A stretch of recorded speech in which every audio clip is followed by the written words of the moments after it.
क्यों है ये पूजा स्पेशल? किसने भगाया भूत को? हेलो दोस्तों, आप सभी का स्वागत है बॉलीग्राज स्टूडियोज में। भारत में मनाए जाने वाले हर तीज त्योहार के पीछे कुछ ना कुछ कहानी या रीज़न होता है और हम इंडियंस के यही स्पेशलिटी होती है कि हम वो सब कुछ पूरे विश्वास के साथ मनाते हैं। हम ये सच में मानते हैं कि दिवाली के दिन राम जी सच में अयोध्या रावण वध कर वापस आए थे। और ऐसे ही भरोसा हमारा नेगेटिव एनर्जीज को लेकर भी है। बहुत साल पहले यूपी के एक गांव में ये हल्ला मचाया गया था कि एक स्त्री का भूत आता है और वो मर्दों को मारता है नहीं, बस उसे उठा कर ले जाता है। और ये सब हो हल्ले के बाद एक बात जो समझ में आई वो ये है कि वो चाहती थी लोग औरतों की इज्जत भरी निगाहों से देखें और उन्हें मर्दों जितना सम्मान मिले। स्त्री का देहांत कुछ ऐसे परिस्थितियों में हुआ था कि किसी को कहानी के पीछे का सच अच्छे से नहीं पता है, पर आज इतने सालों बाद उसी गांव में फिर से ये शोर हुआ कि भाई स्त्री अपना कहर बरसाने फिर से वापस आ रही है। गांव में हर साल एक विशेष पूजा होती है। उस आरती को लोग बड़े विश्वास से अटेंड करते हैं। उनका ये मानना है कि जो इस पूजा में पूरे मन से भाग लेता है उसको भगवान बड़े ही अच्छे जीवन साथी से नवाजते हैं। दूर दूर से लोग अपने मन में इच्छाएं दबाए यहाँ इस पूजा के लिए आते हैं। गांव के ऐसा ही सिंपल सा लड़का है विकी राजकुमार राव। प्रोफेशन से टेलर है, लेकिन इन दिनों एक लड़की से दिल लगा बैठे हैं।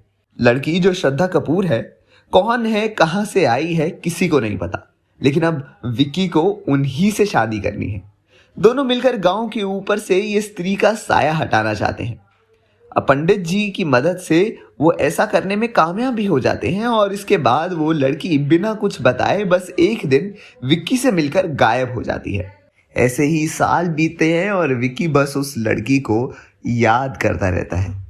विक्की लोगों से उस लड़की के बारे में पता करने की कोशिश करता है, लेकिन वहां उसे पता चलता है कि उसके अलावा और किसी ने कभी एक्चुअली विक्की को किसी लड़की के साथ देखा ही नहीं। और ये सुनकर विक्की शॉक में चला जाता है। विकी इस बात का पता लगाने के लिए थोड़ा रिसर्च करने की कोशिश करता है। उसे कुछ समझ नहीं आता है।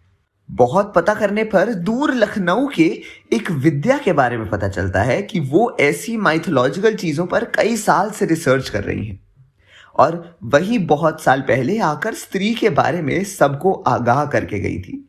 विकी को उम्मीद की एक किरण दिखाई देती है कि उसे कुछ ना कुछ उन विद्या से मिलकर पता चल सकता है कि आखिर वो लड़की थी कौन और वो उसी टाइम पर क्यों आई थी जब गांव में स्त्री का कहर था, और आखिर क्यों उसने गांव के सभी मर्दों को स्त्री के कैद से छुड़ाने में मदद की थी। विद्या पहले तो विकी को सीधा वापस जाने के लिए कह देती है, पर विकी भी अब अपने जीवन का लक्ष्य इसी को बना लिए है और वो अड़े रहते हैं। काफी देर बाद विद्या को लगता है कि उन्हें आखिर इस लड़के से बात करनी पड़ेगी। विद्या एक बहुत ही बुढ़े आदमी रहते हैं, मानो जैसे अपनी अंतिम शैया पर ही विराजे हों। वो बात भी बड़े ही धीरे से कह पा रहे थे। विकी को एक बार तो लगा कि जैसे वो पूरी बात नहीं जान पाएगा, लेकिन आखिर उसे विद्वान से कुछ ऐसा पता लगा जो कि जानने में सच में बड़ा ही शॉकिंग रहता है। आखिर क्या बताया होगा विद्वान ने विकी को, ये बात जानने के लिए बने रहिए हमारे साथ हमारे चैनल बॉलीग्राज स्टूडियोज पर।